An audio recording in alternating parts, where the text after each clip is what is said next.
Bonjour chers frères et sœurs, comment allez-vous?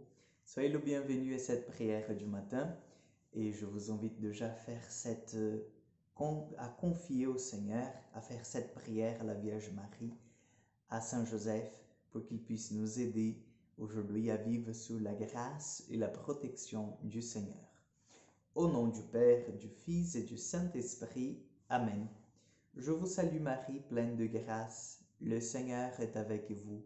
Vous êtes bénie entre toutes les femmes, et Jésus, le fruit de vos entrailles, est béni.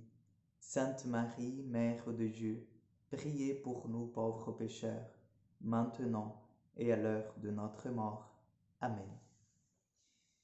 Je vous invite à prendre l'évangile de Jean, chapitre 6, versets 52 au 59. Jean 6, 52, 59. En ce temps-là, les Juifs se querellaient entre eux. Comment celui-là peut-il nous donner sa chair à manger?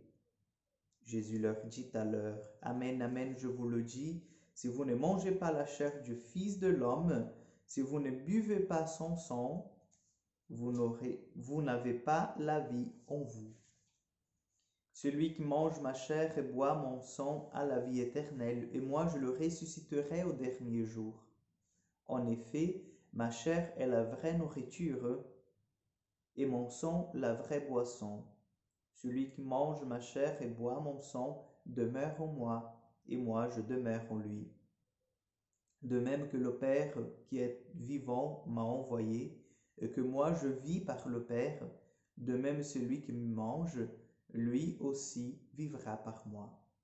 Tel est le pain qui est descendu du ciel. Il n'est pas comme celui que les pères ont mangé. Eux, ils sont morts. Celui qui mange ce pain vivra éternellement. Voilà ce que Jésus dit alors qu'il enseignait à la synagogue de Capharnaüm. Acclamons la parole de Dieu. Peut-être il y a quelques-uns parmi vous qui sont un peu étonnés de ces paroles du Seigneur, parce que ce sont des paroles pas faciles à écouter. Mon corps, ma chair est la vraie nourriture et mon sang est la vraie boisson. Pourquoi est-ce que le Seigneur, il nous demande de manger sa chair et boire son sang? Quel est le sens? Chers frères et sœurs, il faut que nous comprenions le réalisme de l'incarnation du Seigneur, le réalisme de la dimension de la communion, de l'unité en fait entre le maître et le disciple. Si vous voulez, notre façon de nous communiquer, de nous exprimer avec le monde, avec l'extérieur, ben c'est notre être, hein, notre corps. Donc c'est à travers notre corps, notre voix, notre bouche, nos yeux, l'expression faciale que nous pouvons en fait exprimer ce que nous avons dans notre intérieur, dans notre esprit. Et lorsque le Seigneur il demande d'avoir cette communion si profonde avec lui, il va jusqu'en fait à avoir part dans les plus petits détails, que c'est sa chair, son sang. Donc, l'Eucharistie, c'est vraiment le corps de Dieu. C'est vraiment le sang du Seigneur. Et nous communions, en fait, de sa chair et de son sang.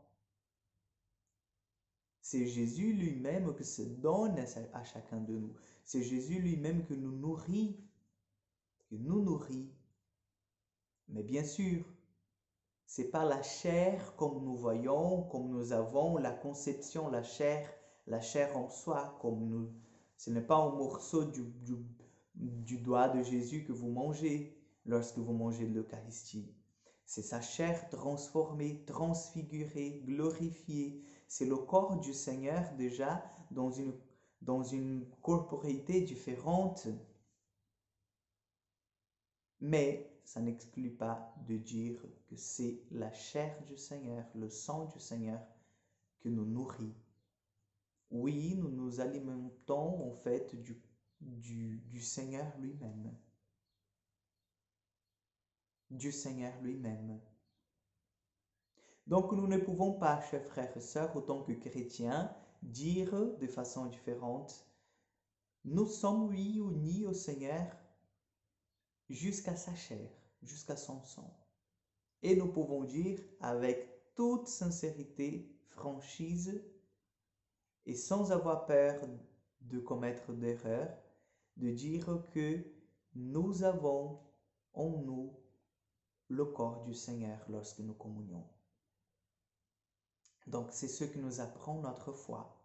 C'est ce que nous apprend en fait la doctrine de l'Église. C'est ce que nous apprend l'Évangile.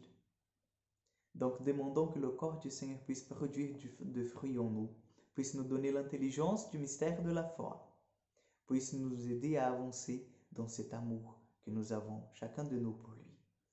Le Seigneur soit avec vous. Que Dieu Tout-Puissant vous bénisse, le Père, le Fils et le Saint-Esprit. Amen. Que Dieu vous accompagne et à demain pour encore une prière du matin.